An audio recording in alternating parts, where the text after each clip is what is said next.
Welcome, everyone. My name is Krista Nisbet White, and welcome to our alumni panel discussion today, which is our final event of the Career Bytes Conference series.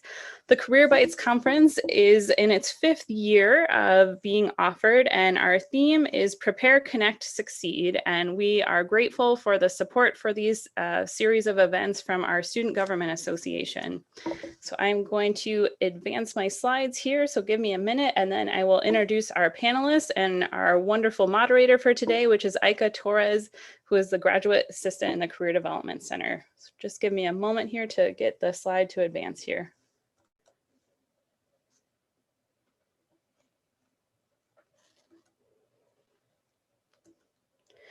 So our first panelist joining us today is A.D. Carson. A.D. Carson is an award-winning performance artist and educator from Decatur, Illinois. His work focuses on race, literature, history, rhetorics, and performance. He received a PhD in rhetorics, communication, and information design at Clemson University.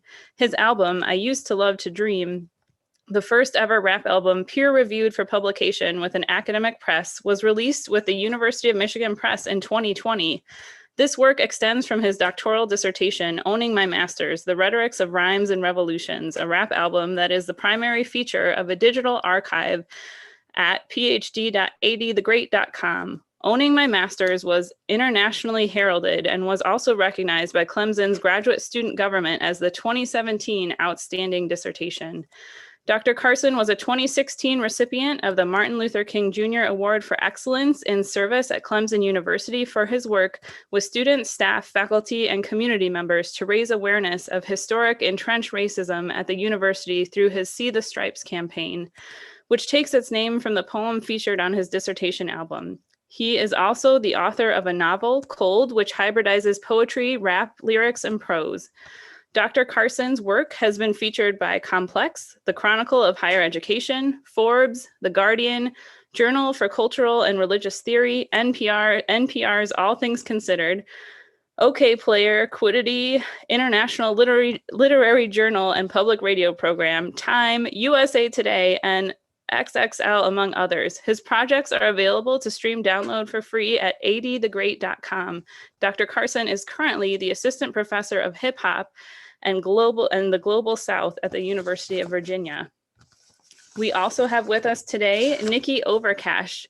Nikki Overcash has earned 3 degrees from UIS. She graduated from the Capital Scholars Honors Program with a BA in English in 2005, and then earned an MA in English from UIS in 2007.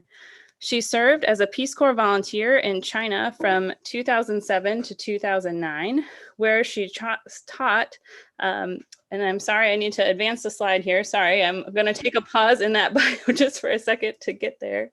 There we go. She served as a Peace Corps volunteer in China from 2007 to 2009, where she taught at Chongqing University of Science and Technology. She earned her second master's degree from UIS in 2019, this time in communication. She currently works at Illinois College as the lead academic coach in the Center for Academic Excellence. Nikki, did I pronounce the university that you taught at correctly? Because I feel like I might have messed that up. All right. Well, thank you for being with us today, Nikki. And we also are fortunate to have with us Kelly Turner. Kelly Turner graduated from UIS in 2008 with a master's in communication. She is a legislative director with the Illinois Federation of Teachers. Kelly has worked as a government relations practitioner for over 17 years. She resides in Springfield with her husband and 2 daughters. We are so grateful for our alumni panelists that are with us today.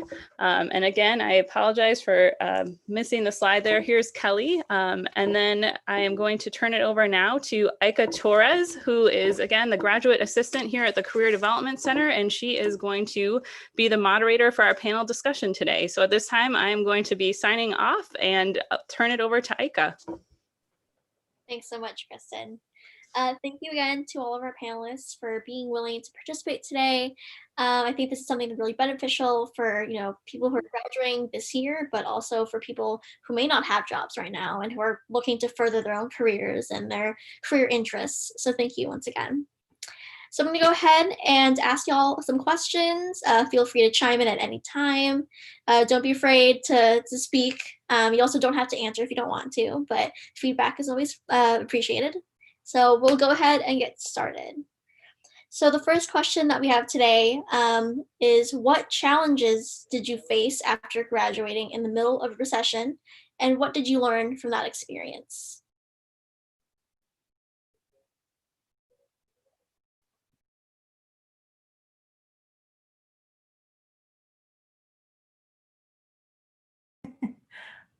I can speak first, unless anybody else. I'll kick us off. So, as Kristen mentioned in my bio, after finishing my master's degree, I actually joined the Peace Corps. So that was about 2007. I was there until 2009. So I was already sort of abroad in the midst of the recession, kind of really coming to a head. And I guess I would sort of back up a little to think about what led me to join the Peace Corps and how I then tried to use that as my path once I did return to the US in 2009. And so the Peace Corps it is a service program. I did not really, I received a stipend, living stipend that was similar to a local teacher. So I didn't make much money to sort of pay off student loans or that type of thing while I was there. But what I was doing during that time, or what I thought of that time as being, was really this space of development, both skill development. I was teaching. I got to get my feet wet in the classroom and really understand pedagogy in a different way by teaching in a different culture and learning sort of a different insight into what it really means to be an educator, and not just using my own experience of having gone through education system in the US.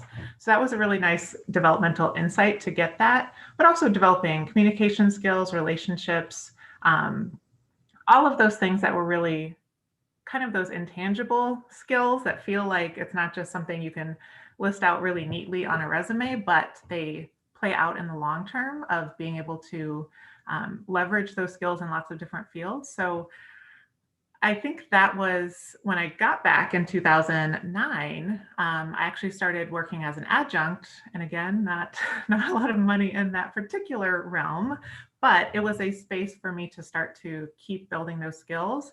And I actually, because I couldn't subside on just adjunct living, I went and walked around downtown Springfield, handed out my resume to every business, and eventually was able to be hired working at the Hoagland Center for the Arts in the ticket office. And so I think that was kind of a really useful insight to me of that kind of proactive approach of, not just putting my resume, again, this is 2009, so it's kind of a different world in some ways, but it wasn't solely putting my resume out via the internet, but really trying to get into those spaces to see what kind of positions were available. And even actually at the Hoagland, they weren't advertising a position at that time, but I was able to get my resume in so that once something came open, it worked out that I was able to get into that position. So kind of a long winding answer to your question, but I thought that maybe could help us kick off some of the discussion. Thank you so much. Yeah, very informative. I think that, yeah, I would say that I think partially what led me to come to Springfield was that I was already in right after I finished my bachelor's program in Decatur, I taught, but I think that at some point I realized that I was making, for better or worse, like $500 less a year than a manager at like the video store. And I was thinking, I didn't have any idea that I would wind up doing what I'm doing currently.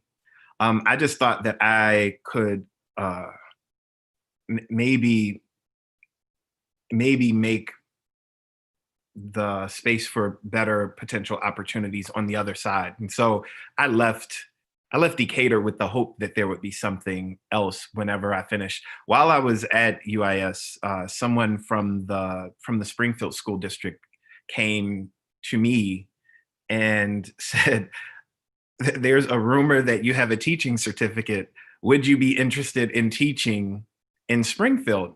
And at that point in time, I was not. I was just like, no, I'd much rather just be in school and do whatever I'm doing.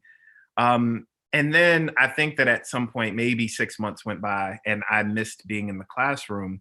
And so I said, well, I'll maybe there was a friend of mine who worked in one of the local elementary schools said that they needed an assistant. And so I went and started assisting in the school district before I took before I took a full-time job that and so I would say that I was fortunate that that kind of landed there, that the full-time job came. So my transition from UIS was into full-time teaching, but it was because I was already teaching while I was at UIS, or at least for the last half of the time that I was there. But still, I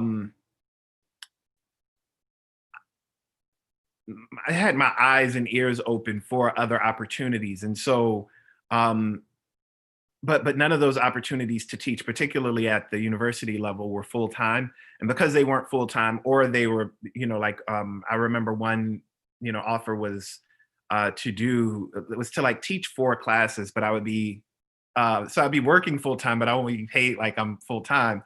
And they also wanted me to relocate to where to that campus because they didn't want me commuting and I'm like, well, that just it doesn't even make sense that I'm going to take a pay cut to be at your university working full time but getting no benefits.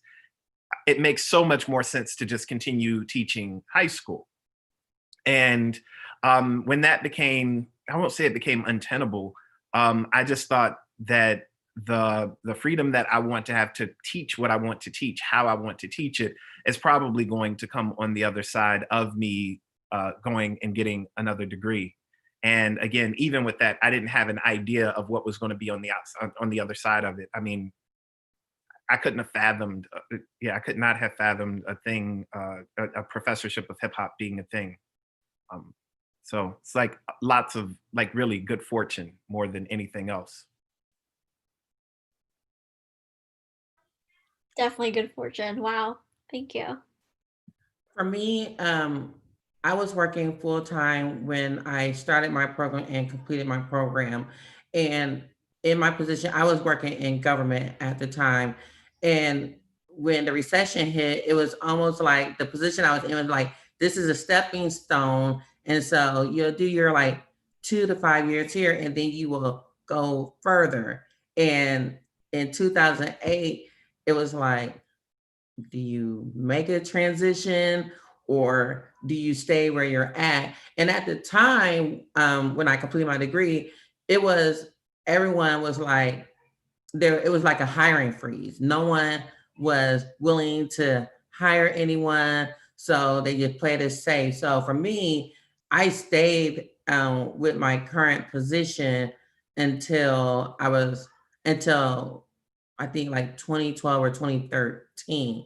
So because in government, nobody was hiring, and I was too scared or afraid to really take a risk to go outside a government to seek another opportunity. So that was the challenge. One, being afraid to take a risk of an unknown entity. And then also there was a hiring freeze.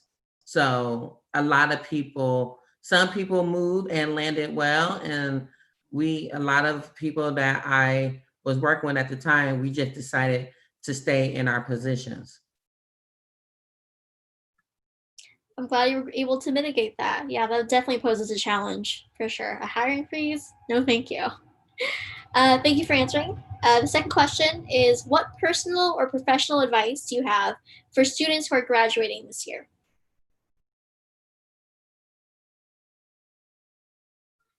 I can kick this one off. My advice is to think about the economy as reciprocal. Like, this is only a season. So we made it out of the Great Recession of 2008. And right now, even though you're graduating during a pandemic, just know that this too shall pass. So you have to keep honing your skills, branding yourself, getting those opportunities, even those small opportunities that may not pay much or may be volunteer work. Keep building your personal brand, because you're still going to have to sell yourself to that employer against other applicants. And you want to make sure that your resume is reflective of the things that you have done during a pandemic. Even if it's professional development, online. Everything's online right now. If it's managing a store, that shows that you have a skill set to manage people, or being a project manager, so you can lead, you can start a project, you can lead it, you can delegate. So continue to build your personal brand, and just know that this is only a season and we will get through this.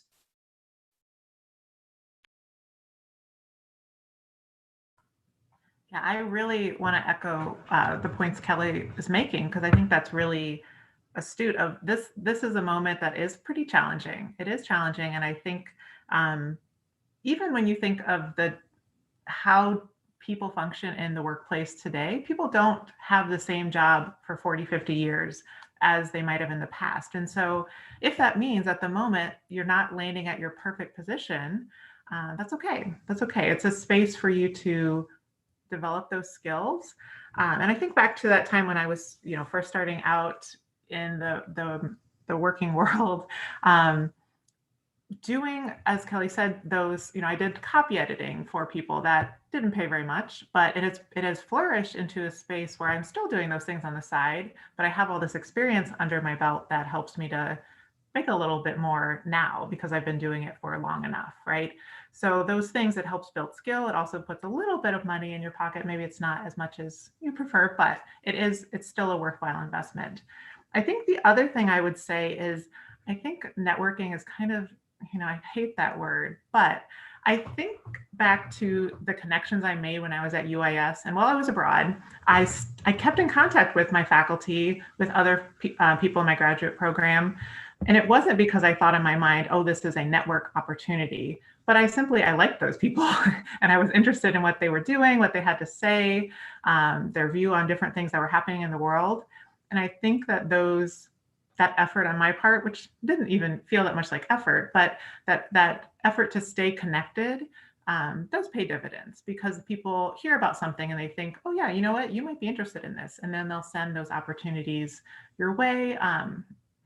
And you just keep building skill, because then, like, those copy editing jobs I got were through those relationships, which let me get that new skill in my life. So I think that's something else to think about, is the relationships you've built through UIS. How do you want to carry those forward, and not feel like just because you've graduated that those relationships need to come to a halt, but keep those going. Yeah, I think that I don't have much to add, and it may just sound like I'm restating what has been previously said. I think that to be mindful, always kind of taking stock of what counts as currency. And I think about this because I am an artist. I thought of myself as an artist when I was an undergraduate. I still consider myself an artist, which means that every time I have a job that I go to during the day, it feels like my second job. And my real job is to make art. And I think that I felt insulated from a lot of what was happening outside of my art making worlds, because I was still able to make art and have it circulate in the places where people were still consuming art. And so it didn't feel like it took a hit, but whenever I was looking for the job that I was going to have during the day, those things always seemed to be deferred for some reason or another. So I think that, like, to echo what Nikki said about networking, or just about showing up, and how showing up counts as currency for your future, potentially, because now those folks that you've worked with or that you've collaborated with may be in a position to connect you to another job opportunity or another gig or another full-time opportunity. And I think that those are the kinds of things that have ultimately paid off for me. And that was something that I learned before. I mean, it definitely is what helped me directly after being at UIS, but it's continued to help me. And it's the thing that I say when I'm doing my advising with my students here now. If you aren't thinking about, well, if the job market looks a certain way, then what are the options that you might have? Is it graduate school? Is it an internship? Is it another, is there another opportunity that may be available? One of my students wanted to do he like asked me about doing an internship with a stand-up comedian because he wants to be a comedian. And I felt, well, it was weird, but I felt like really happy that I knew at least a couple people that I could call and be like, hey, do you need, is there such thing as an internship with you? Because I don't know, I had never been asked that question, but I think that would have been a question that I had, well, what does a rapper do for an internship that's not working at a record label? But those interpersonal relationships do really, really help. Great advice. Thank you so much. The third question we have is, what resources or strategies did you utilize during your postgraduate career that helped you navigate the uncertainty of the economy and the job market? I can repeat if you'd like.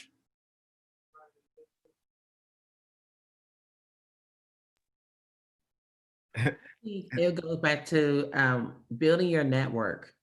That's what I really did.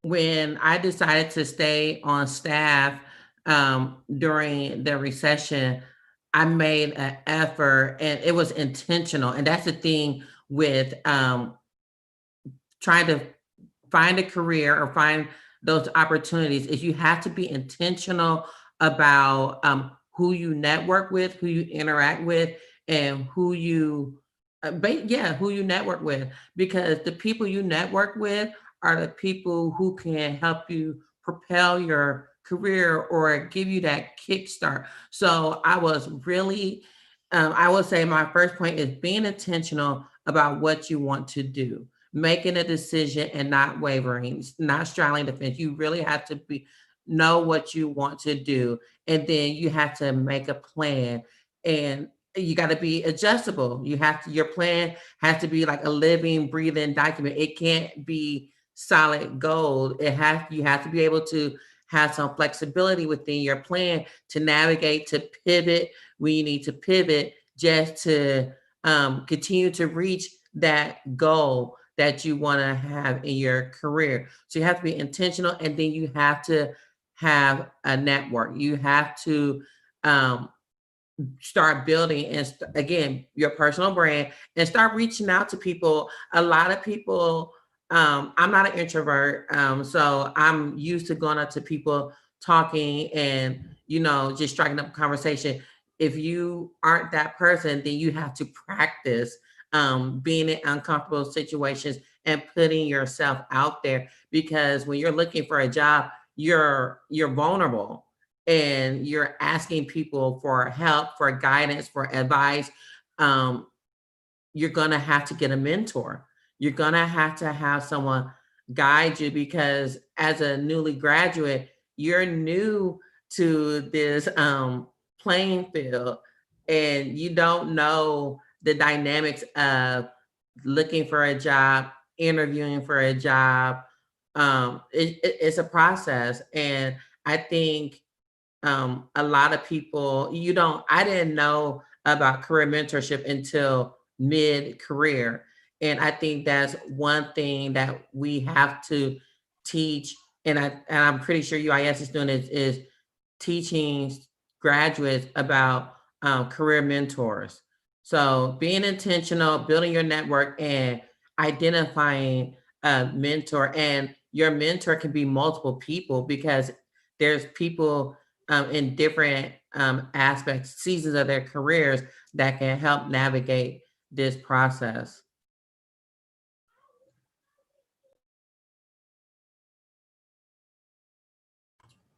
You want to go ahead, AD? I don't want to keep jumping ahead of you. No. So I think this idea of pivoting, I really appreciate that, of having a vision, but being able to pivot. And I think actually, if you kind of listen to all three of our stories, it seems like that is the undercurrent, right? That we had somewhere we wanted to go, but we weren't sure how we would get there, or even what that would really take shape to be once we got there. So I do encourage you to think about what is the goal, and that may be still a little amorphous and not not all the lines and shades are there yet, but that will help you see some sort of various paths forward. But I think the staying open is really important, that there's not one path to get there. And wherever you do land, how can you turn that thing into a step on that path? Because I don't think it's going to, because I go down this path now, there's no way I can possibly ever get to what my goal was. But what do I do in this space I am now? That will let me build a skill that can get me there. And maybe that is just talking with people. I think talk about the things you're passionate about. Don't be shy about that, because as soon as I start talking about, I love literature and editing, and I'm the person who could sit and, mark up people's papers for fun. I love that. People then think they plant that in the back of their mind when something like that comes up. They might think of me. And I like to hear about other people. I think asking people questions of what their passions are, because people want to talk about that. They want to talk about their passions. And then you may just in that conversation uncover something that could be useful as you're thinking about your way forward. So I would say what Kelly said is really apt. The other kind of strategy I would say is to be really tenacious of, like I mentioned, I just walked around downtown Springfield and kind of willy-nilly, but not totally willy-nilly. But I didn't sort of think, oh, only this place is the place I'm going to get hired. I really thought, okay, there's a lot of opportunities down here potentially for me. Can I try to connect with as many of these places as possible? Because I like the idea of working somewhere that is local. So what are all these different places local downtown that I can pop in and see if there are opportunities? So that being tenacious can be a really great thing to tap into during this process. Yeah, I think that I would probably just, again, echo what was just said, and that the tenacity and kind of sticking to and being sure to speak into wherever you are your passions and the things that you want to do. And I would maybe even like go to go a step further. What I realize, if I'm looking backward, like at my career trajectory, is that everywhere that I was, I made sure to speak about my interests as assets to that particular place. And that almost certainly, or almost always, created an opportunity for advancement within that space, because I was always thinking, well, I really love doing this thing, and it seems as if you guys don't do that here yet, but we could definitely do it. And the way that I know that we could do it is because I'm here. And so like I can help us do that. And it always turned into another thing. And I know that comes from my kind of stubbornness, because I love to talk about the things that I love to do. And I love to talk about those things. And I am not an extrovert. I'm definitely an introvert, other than being on stage. But like in social situations, I'm really like, I'll lock in if we're talking about something that I'm really, really interested in. But if you're asking me to make small talk with people, then I'll probably go stand by the wall. But if I'm in a place where I have to be social, and there were plenty of opportunities for that in Springfield and afterward, I would always try to meet whomever I was talking to with something that I feel is really interesting, that might be interesting to them as well. And and that's still kind of my strategy to get out of small talk, is to, like, here's a really interesting thing, because I'm also like, I'm in love with trivial information, but I think that that's the kind of thing that feeds, like the rapper's art, is like like trying to connect these things that seem to be unconnected. So I think that that's been really, really helpful, because it also is a way that I can stay true to my introverted self, and then employ the things that make me kind of go outside of myself. So then it's not like I don't see myself as a go-getter, but if there are, like, if I'm in a situation where like where my school doesn't have an after school program, but I think that it would be really dope if we did an after school program where we talked about music.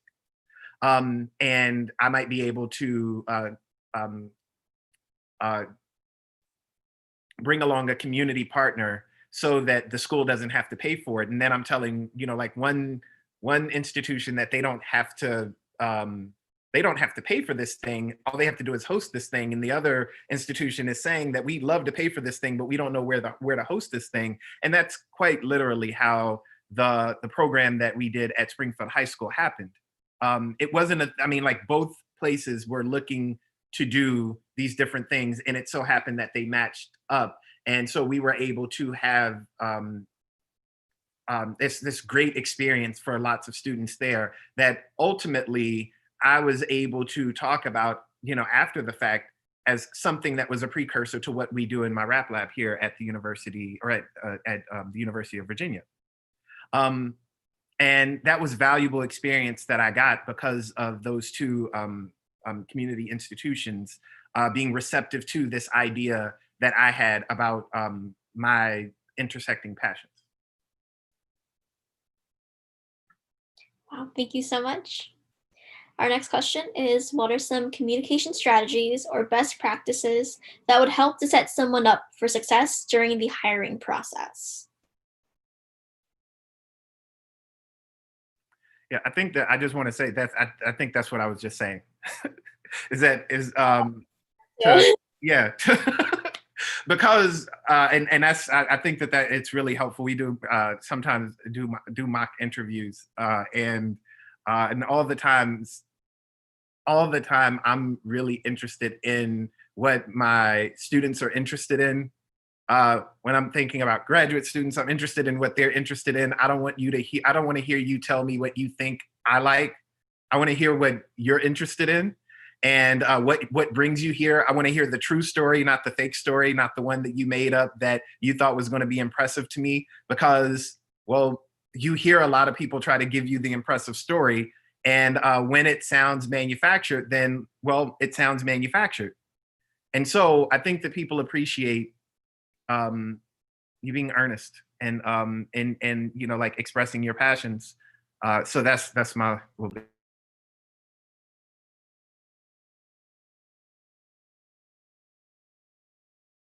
Forgot to unmute. I will definitely, so it always has to happen at least once during every Zoom's call, right? It's got to happen.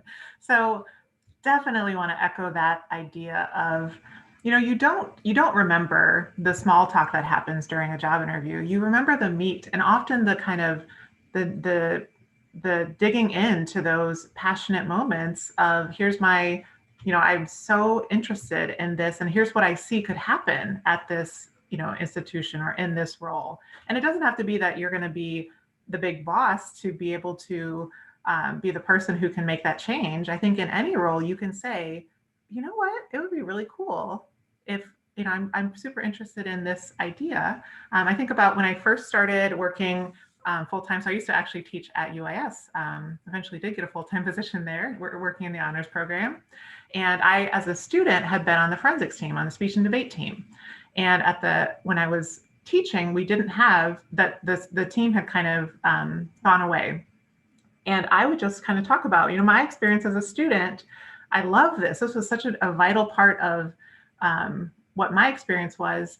And that, just talking about that, led to being able to take over the role as the coach for the team.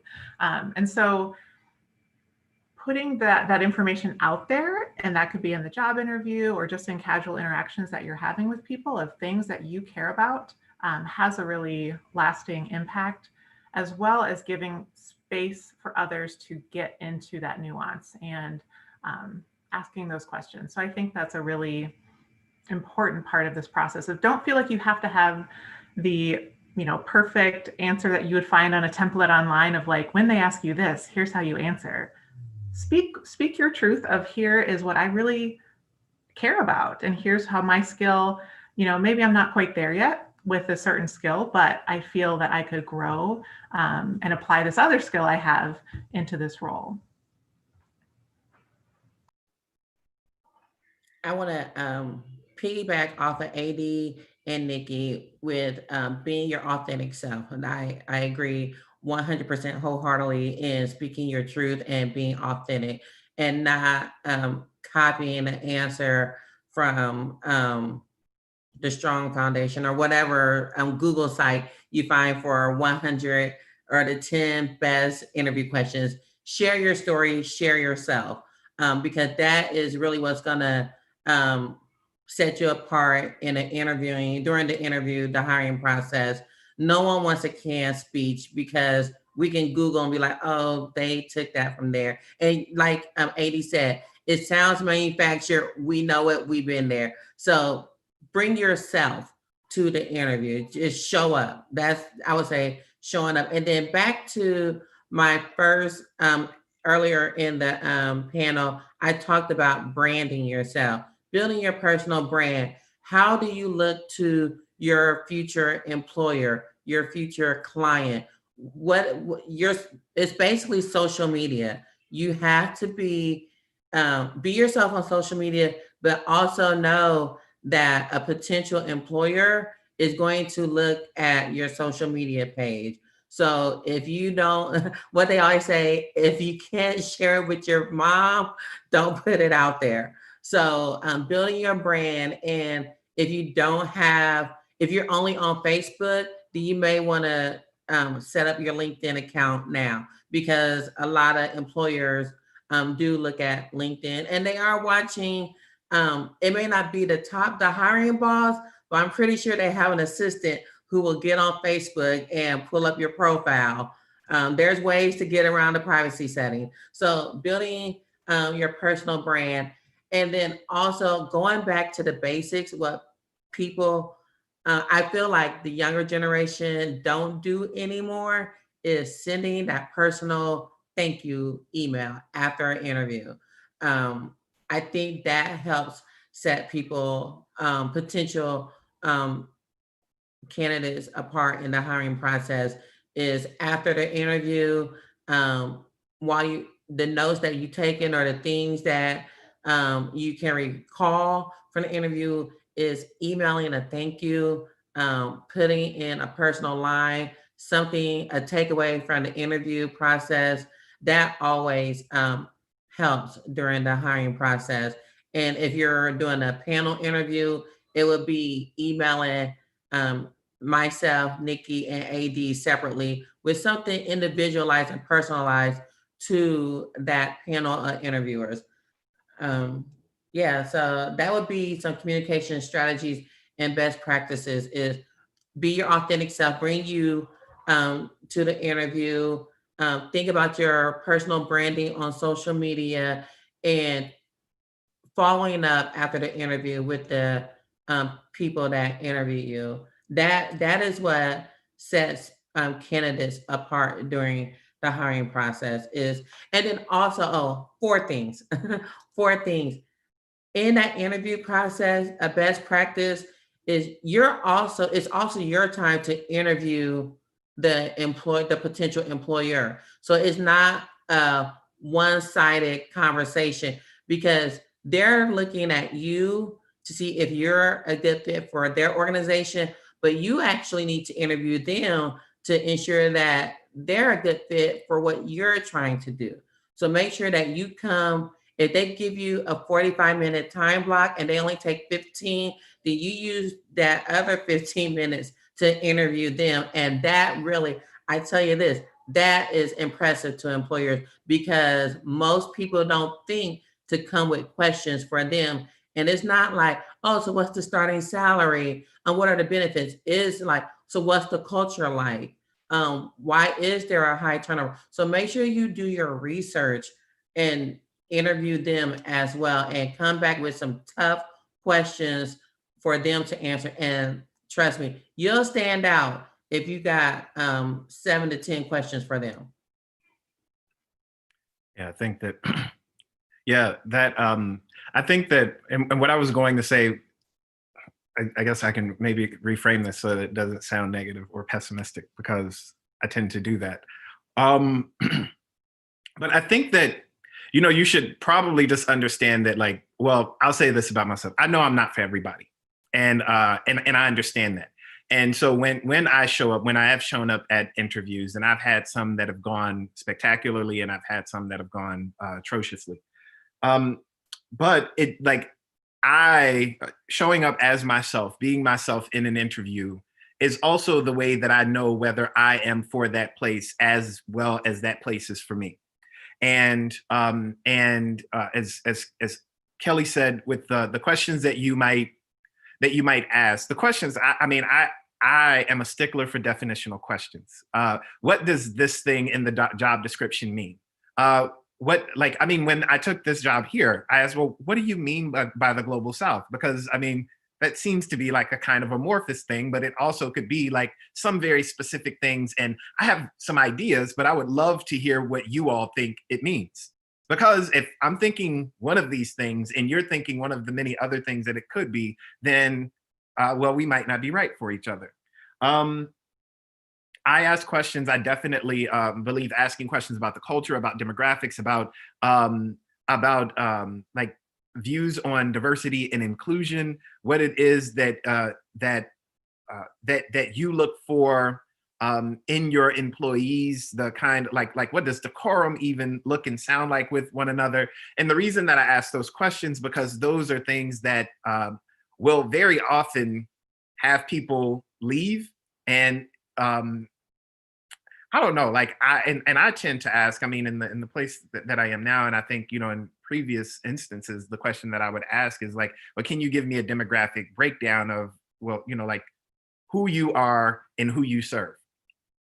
And it's incredibly telling if the job doesn't have those numbers to me, because then that means it's not something that they value. And if it's not something that they value, and that's something that you value, then, like that's going to really change the calculus that you're doing. So yeah, I think that those are, I guess I'm just offering some examples of the kinds of things that I know that that I'm interested in, because ultimately, even if the job, it makes me also understand if I am going to work here, it's probably going to be short term. And here are some of the things that I realize are going to, make this short term.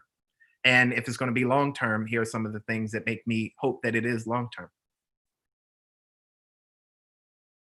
Really great advice. Thank you. That helped me personally. So good to know about the questions asking in an interview. So thank you. The last question that I have here is, once someone has secured employment, what would you recommend as positive first steps to take to establish good work habits?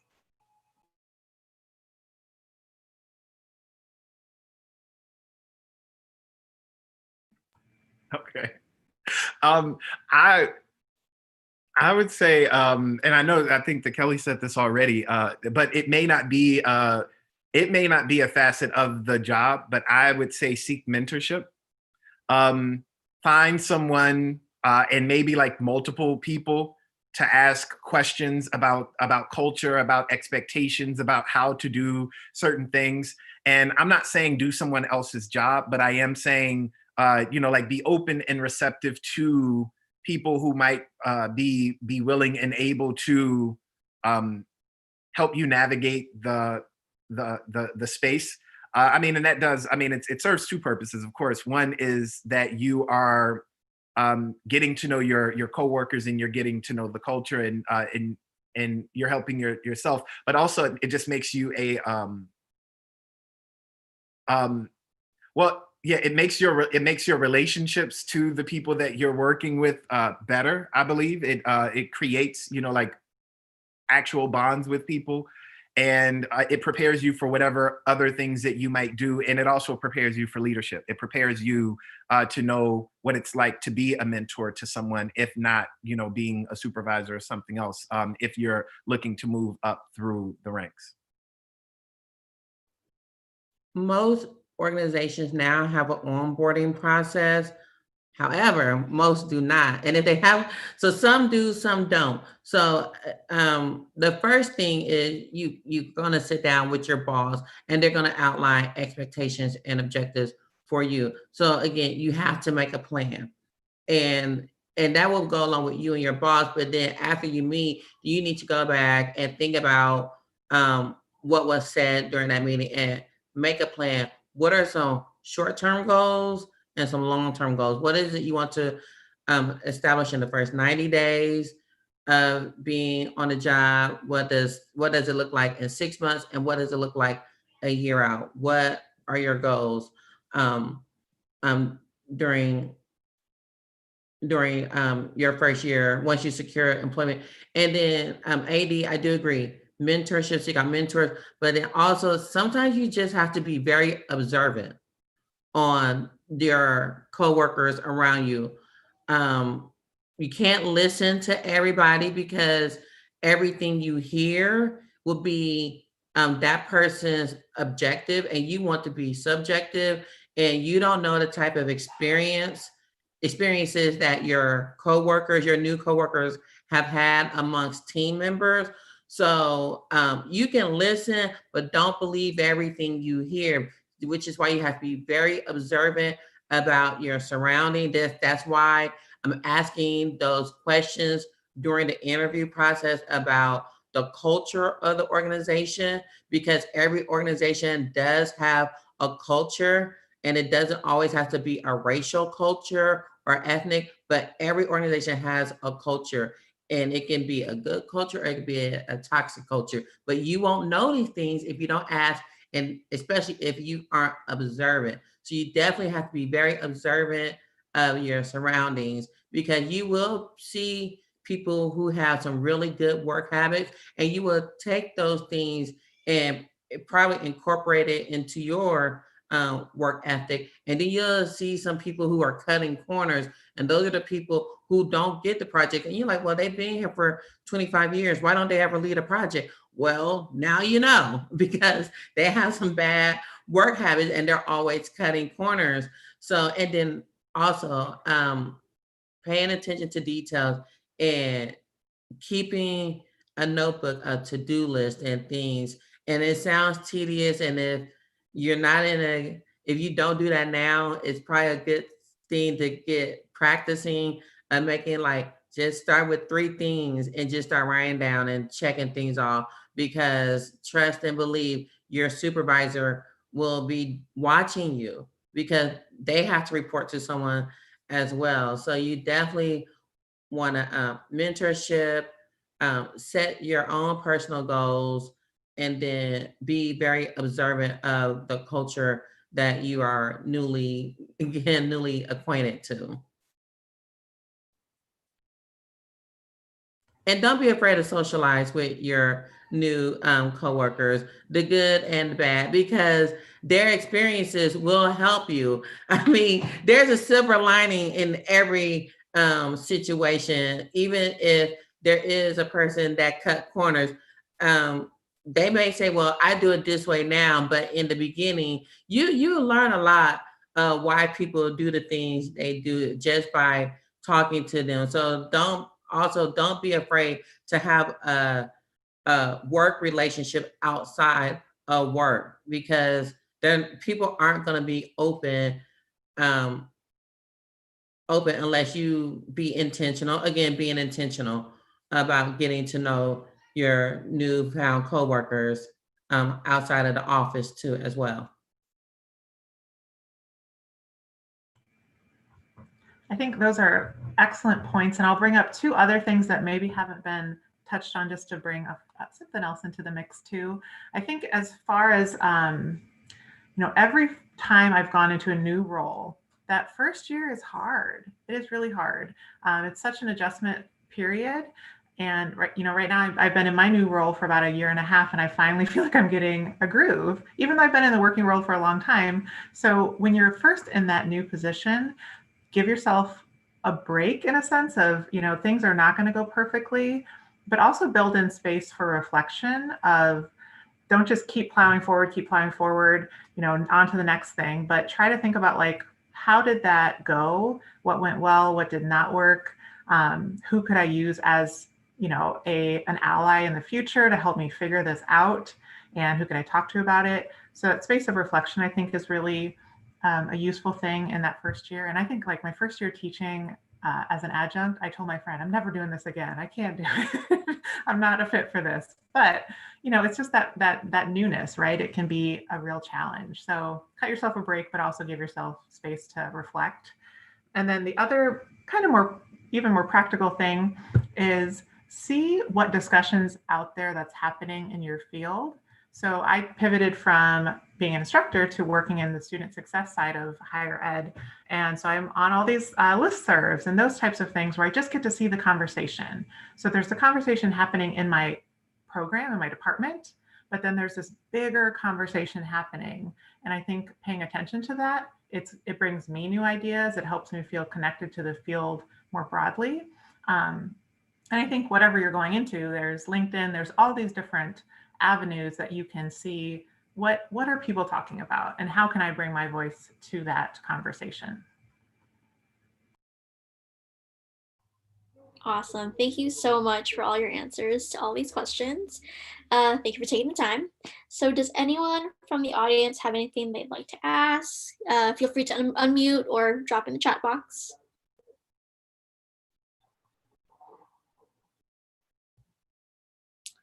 If no one has one, then I have one. My question is, at what point in your undergraduate or graduate career did you realize that you were adulting, fully adulting?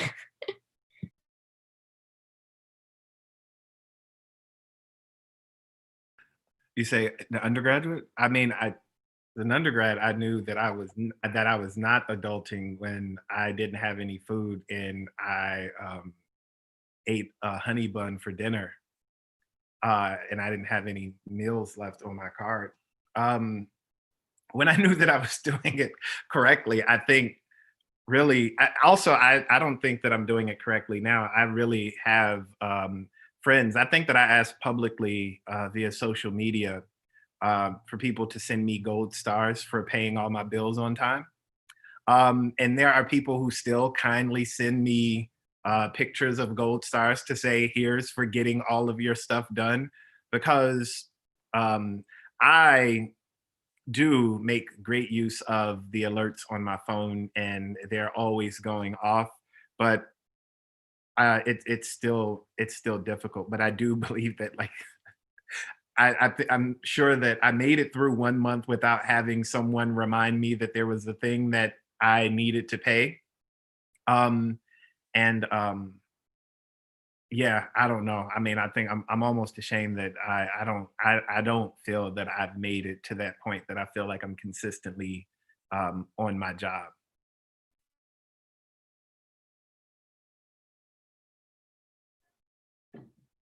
Every time my kids come running, asking me for dinner, that reminds me that I'm an adult. Yeah. So, but no, seriously, when I moved out of my parents' house, when I got my first job and I had to pay my rent, utilities, a car note, and I was like, hey, can I move back home? And the answer was always no. I said, but I don't like this. They're like, welcome to adulthood. So it was that realization when I asked that one time, can I move back home? And they told me no. And I was like, well, I guess I gotta keep this up. So, and that was like over 17 years ago.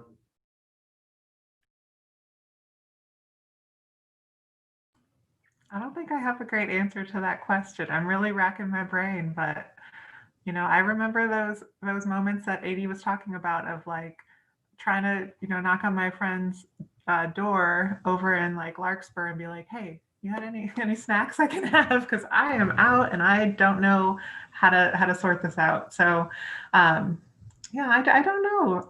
What do you feel like adulting is, Aika? I think my personal experience with adulting is living in Larkspur and having to cook for myself and, pay off the apartment. So that's my experience with adulting. But to me, I think you're adulting when you can do things for yourself without having to really rely on anyone for guidance, even though, you can ask anyone for help if you really want to. That's not something to be ashamed of, but that's something that I haven't done yet in my life. I know we're running short on time here, but there was a comment in the chat that said no questions, but just wanted to thank you all for sharing your very useful experience. So I wanted to voice that.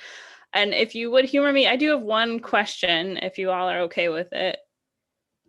Okay, so one of the things I heard from all of your stories that was a takeaway for me is that you had moments where you really had to use courage. So maybe that was taking a survival job or being willing to pivot or to stay in place for a little bit while things were uncertain. So I just would ask, where do you summon courage from, or how would you suggest people kind of find courage in a challenging time that we're in right now, or just in general when you're kind of at a place where there's some uncertainty there? How did you summon courage to kind of move yourself forward, or how do you do that now?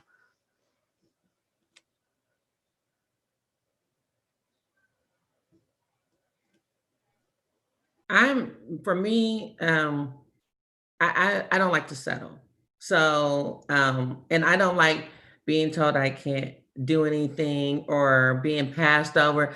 Being passed over and getting multiple rejection letters make me more of focus and laser go-getter. So in this pandemic that we're living in, and I'm in my new role, and I had to pivot this year, like new role, celebrate my 1 year anniversary right here in my kitchen. And then I had to pivot like in March, like everyone did. So my job, it looks totally different right now because I'm also remote learning as well.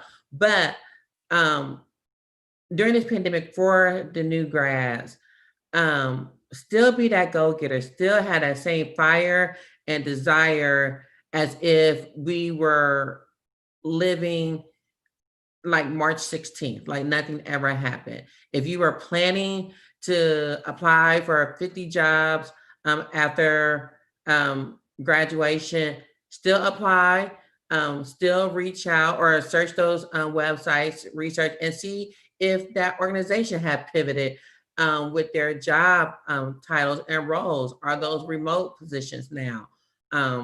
So still had that same fire and desire. If you were going to take a break after graduation, still take your break and have an aha moment and regroup. And like Nikki said, reflect on what are your next steps. So don't lose your desire. Still go for the goal. Still set goals for yourselves and check them off. And there's right now, there, even though we may seem like we're at a standstill, again, still know that this is only for a period. AD, Nikki and I, we all have been through what you guys are going through, not at this magnitude, but 2008 was rough. It was definitely a challenging time. And so just know that we'll make it through, you'll make it through, and you will find that position, that opportunity sooner rather than later. You just have to still be that go-getter, still have that animalistic instinct and just go for the goal and don't waver. And that's come from a person who is a go-getter. And I will go. I will go, and can't no one tell me any different.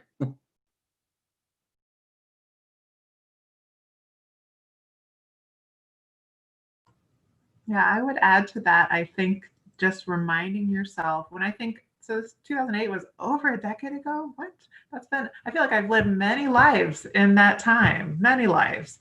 And, the path that I saw before me then has, diverged, but I've ended up somewhere really cool.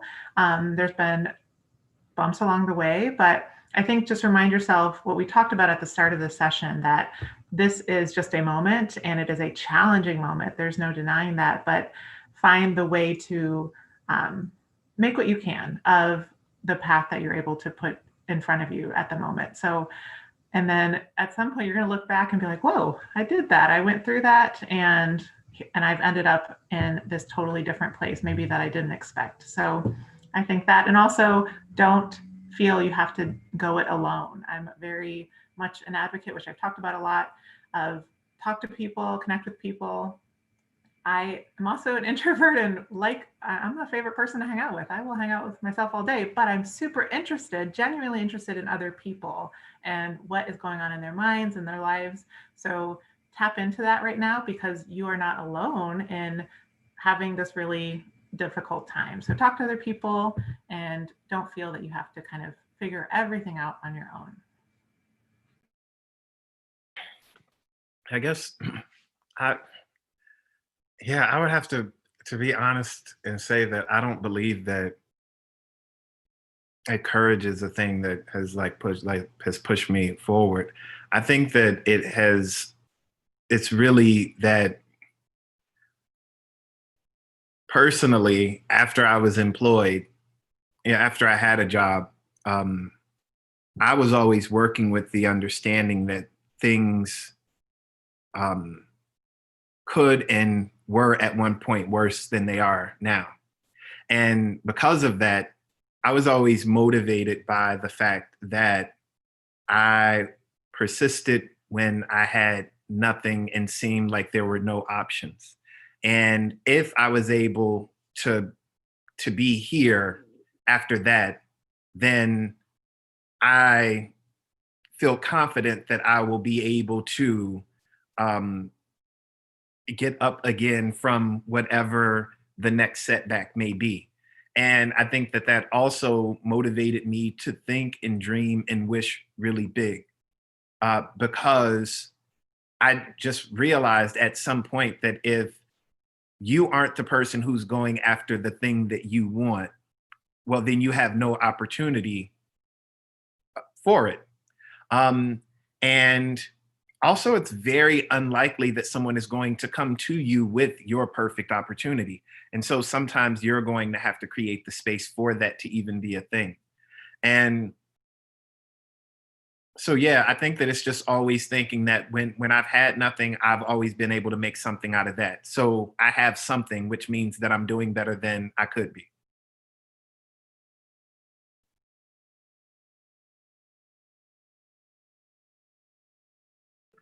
Great. Thank you so much for answering.